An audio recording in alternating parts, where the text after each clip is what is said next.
what is Zahir, the batil meaning is not for you, vagera vagera. So I want your reply in brief. What can be the reason why they are stopping people to read with meaning? Well, that's a very good question. And he says he wants my reply in brief, that many of the religious leaders, especially the Muslims of different groups, of different organizations, of different sects, they say you should not read the Quran with understanding. There's a hidden meaning and there is meaning which is just on the face of it. You do not know the hidden meaning, therefore you should not read.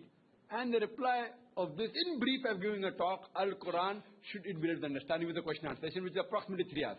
The Qasr went for 3.5 hours, but to make it 3 hours, we cut some of the questions, to make it compact, to make it in 3 hours. That will be in brief. I'll try to give a highlight of the brief, or the brief of the brief, that Allah says in the Quran, in no less than 4 different places. In the same surah, in Surah Qamar, chapter number 54, verse number 17, verse number 22, verse number 32, and verse number 40, Allah says that وَلَقَدْ يَسَّرْنَا الْقُرْآنَ لِلذِّكْرِ فَهَلْ مِن مُدَّكِرٍ, that we have made the Quran easy for you to understand, then which of you shall not receive admonition? We have made the Quran easy for you to memorize. So when Allah says we have made the Quran easy for you to understand, who will not receive admonition? So do we have to believe these so-called alims, or so-called leaders, or so-called great people? Allah the creator, the author of the Quran says, my Quran is easy for you to understand. Why don't you receive guidance from it? So should we follow Allah, or should we follow these leaders?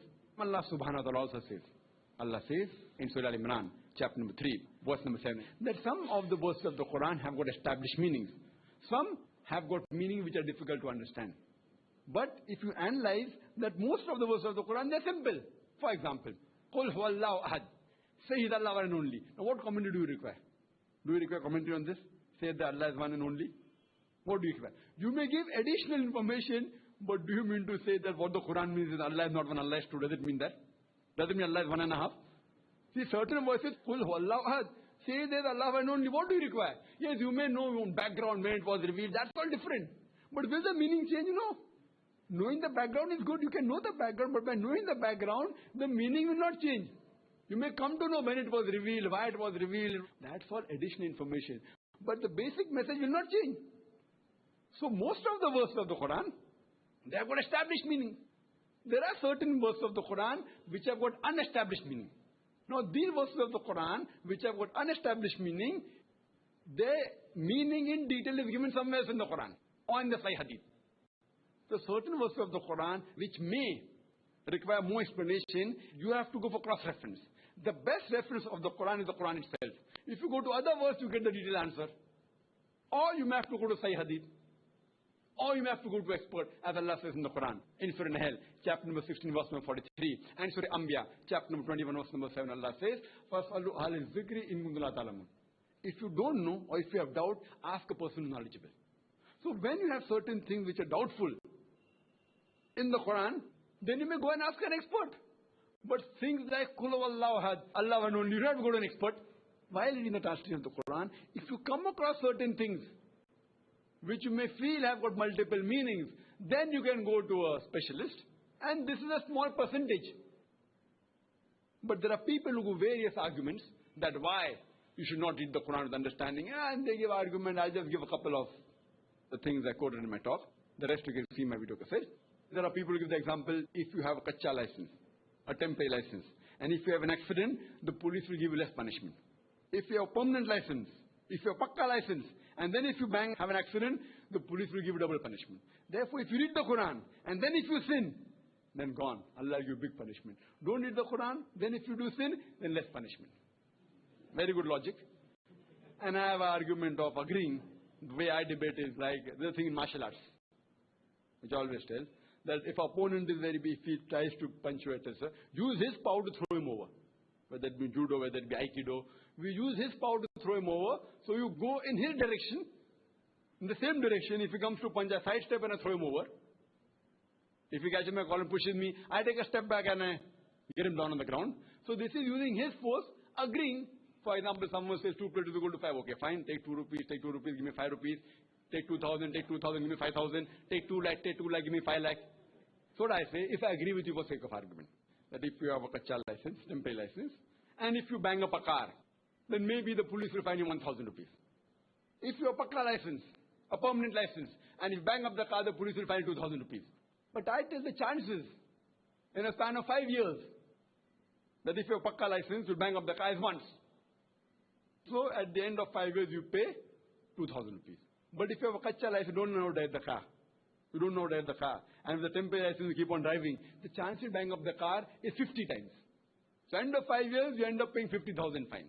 So is it preferable 50,000 fine or 2,000 fine? So you have to sometimes agree with them and prove them logically they are wrong. And various examples. And I've given one more incident. That first time when automobiles came in India, no one knew how to drive. So the company, along with the car, they even supplied the driver.